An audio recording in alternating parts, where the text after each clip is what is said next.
Did you know that the size of your failures predicts the size of your successes?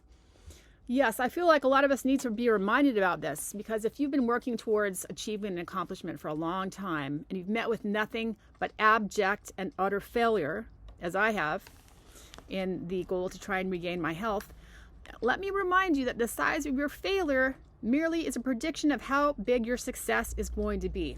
However much misery and pain you experienced is how much happiness and joy you're going to experience. However many times you failed utterly is however many times you're going to succeed beyond your wildest dreams.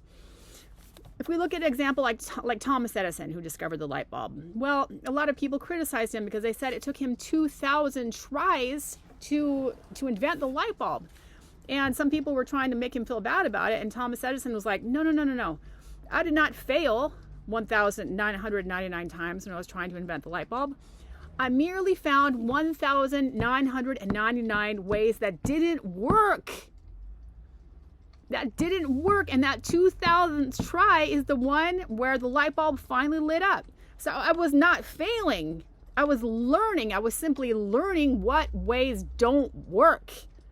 So there really is no such thing as failure, because whenever we're failing to get the result that we're going for, we're actually learning another way that doesn't work.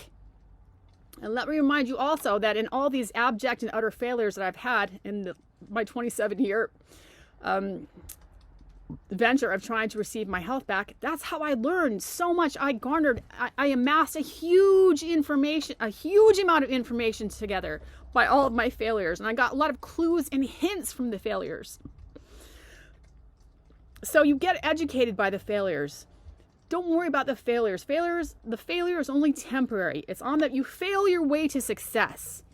And let me remind you again that it takes a brave person, a courageous person, to continually fail before they ever achieve their success. This takes so much courage and bravery and balls. Most people are afraid of failing temporarily because they can't take it. Their precious egos can't take it. But if you can set your ego aside, and if you can just keep plugging forward and learn everything you can from these so-called failures, nothing will stop you from your eventual success. It's going to happen. We fail our way to success. You got to be courageous. You got to go all in. You got to go all in with every effort, knowing, hey, this might not be the time. The light bulb might not get lit with this effort. I might not get the results I want, but I'm going to go all in, balls to the wall. I'm going to learn everything I can, and eventually I'm going to get my breakthrough. So it takes these people who eventually reach great success are the ones who are very courageous and brave, and don't let these temporary failures break them. It really is the decision of continuing all the way to the end that predicts the people who will succeed from the people who don't get the result that they're after. And if we just look at a couple examples of history, just of people who have failed utterly and then made it big time, Howard Hughes. We all know the story of Howard Hughes. He lost his fortune many times over, but then he got it all back because he went all in. He was wildly successful before he became too ill to continue.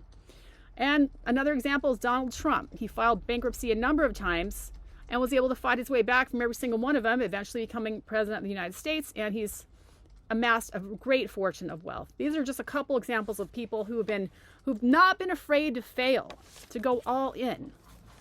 So this is your word for the day. Keep going, and there's no such thing as failure. As long as you learn from it, you're just doing the process of elimination until you finally get the result that you want.